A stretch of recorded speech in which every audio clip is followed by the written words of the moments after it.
Chers élèves, il y eut un homme envoyé par Dieu, son nom était Jean.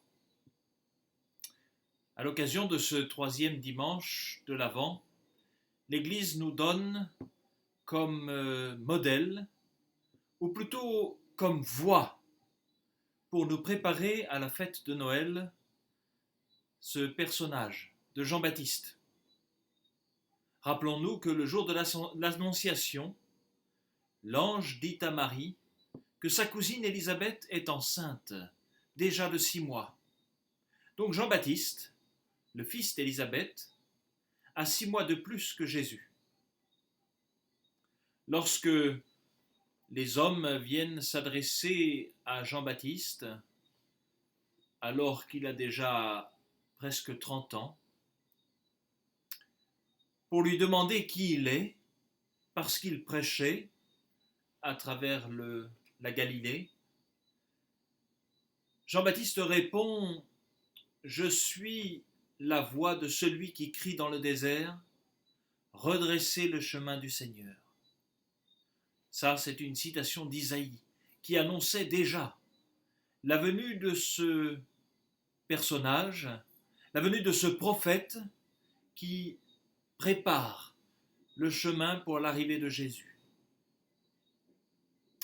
Isaïe dit encore « Aplanissez les sentiers, que tout ravin soit comblé, toute montagne abaissée, que les passages tortueux soient rendus droits et que les chemins raboteux soient nivelés. »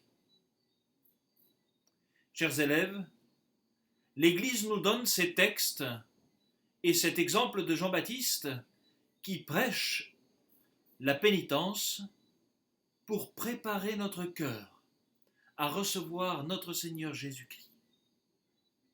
Reprenons ces quelques mots d'Isaïe qui s'attribuent très bien à la prédication de Jean-Baptiste. Que tout ravin soit comblé. Le ravin, c'est creux. C'est peut-être nos solitudes, nos égoïsmes, mais aussi nos découragements que nous devons remplir pour recevoir pleinement le Seigneur, que nous devons remplir par de la générosité, du zèle, du courage. Que toute montagne soit abaissée. La montagne, même si elle peut paraître belle, c'est souvent ce qui nous cache la vision de l'horizon. On peut y voir notre orgueil, notre fierté, notre esprit de supériorité ou d'autoritarisme sur les autres. Jean-Baptiste nous invite, pour recevoir le Seigneur, à pratiquer l'humilité, à se mettre à notre place et à faire attention aux autres. Que les passages tortueux deviennent droits, nous dit Isaïe et répète Jean-Baptiste. N'est-ce pas les mensonges que nous professons si souvent, les tromperies ou les tricheries que nous utilisons, soit auprès de ceux qui sont nos amis, soit pour nous débarrasser de gens que l'on trouve pénibles? C'est peut-être aussi notre malhonnêteté ou en tout cas notre manque de franchise. Jean-Baptiste nous invite alors à vivre en vérité, remplacer tous ces mensonges par la vérité. Et alors, les chemins tortueux, les passages tortueux seront rendus droits. Enfin, Jean-Baptiste nous invite à ce que les chemins raboteux, il y a des pierres qui dépassent, la circulation est difficile, à les niveler. C'est sans aucun doute, bien chers élèves, dans notre cœur, la dureté, la méchanceté que nous pouvons avoir pour le prochain, pour ceux qui nous entourent ou ceux que l'on côtoie régulièrement. Enfin, les jugements de notre langue qui nous empêchent de regarder avec bienveillance ceux que nous côtoyons.